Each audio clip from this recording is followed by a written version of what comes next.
Martin Warner checked his watch as the train slowed for Highland Park. 7:15. Not early, but not terribly late either. Time enough for a relaxed dinner and a couple hours babysitting the bulls before putting Sarah and Tim to bed.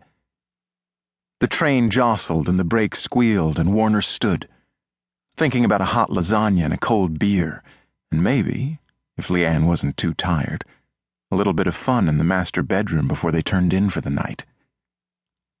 It was dusk by the time he stepped onto the platform, the crisp October air and the chill wind off Lake Michigan already hinting at the long winter ahead, and Warner shivered involuntarily and pulled his coat close around him as he joined the rest of the Highland Park commuters, a uniform crush of tailored suits and tasteful ties and $1,000 briefcases, a collective desire to get home, get warm, get fed.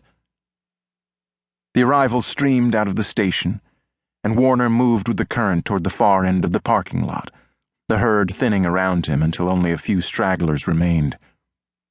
When he was alone on the pavement, he stopped and surveyed the archipelago of cars, searching in vain for his own.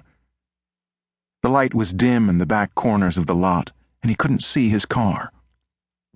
He squinted into the shadows, turned around, and realized after a moment that someone had parked a van in front of it, a white Ford cargo van. I must be tired, he thought, fingering his keys in his pocket and skirting the van to where his Lexus sat waiting. He pressed a button on his key fob and the car chirped in response as he reached for the door handle. Before he could open the door, however, a woman's voice called out behind him. "Marty?" she said. "Martin Warner? Is that you?" It was a younger woman's voice, a happy, what a coincidence voice, and Warner set his briefcase down and turned around with a smile to match.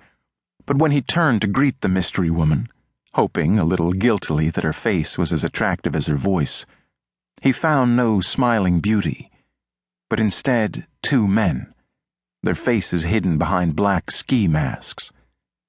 Behind them stood the van, its sliding side door wide open, and Warner stared inside, not comprehending, before someone wrapped something over his eyes and he could no longer see.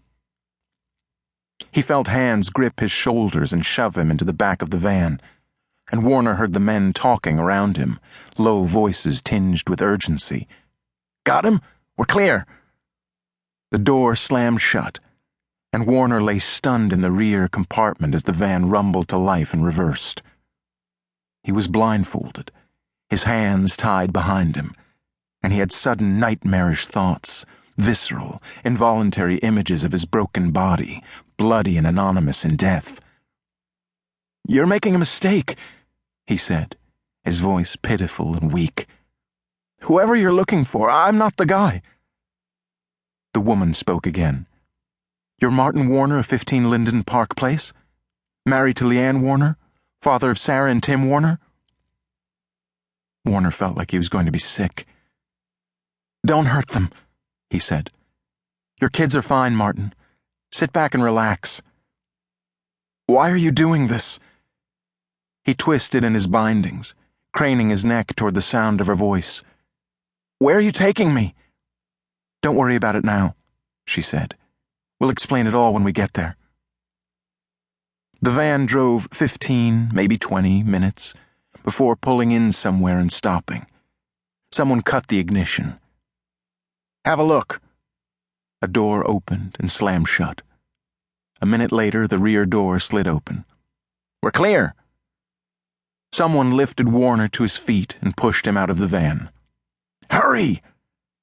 He let them guide him up a flight of stairs and down a long hallway before they turned him left, walked him a few paces, and deposited him on what felt like a bed. "Sit," said the man. "Listen." Warner sat up, listened to the sounds around him, the rustle of feet on carpet, chairs being moved. A door shut and was locked. "Okay, Marty," a third voice, a man's, youngish but assertive. "I apologize for the blindfold. Just a precaution. If you promise not to take it off..."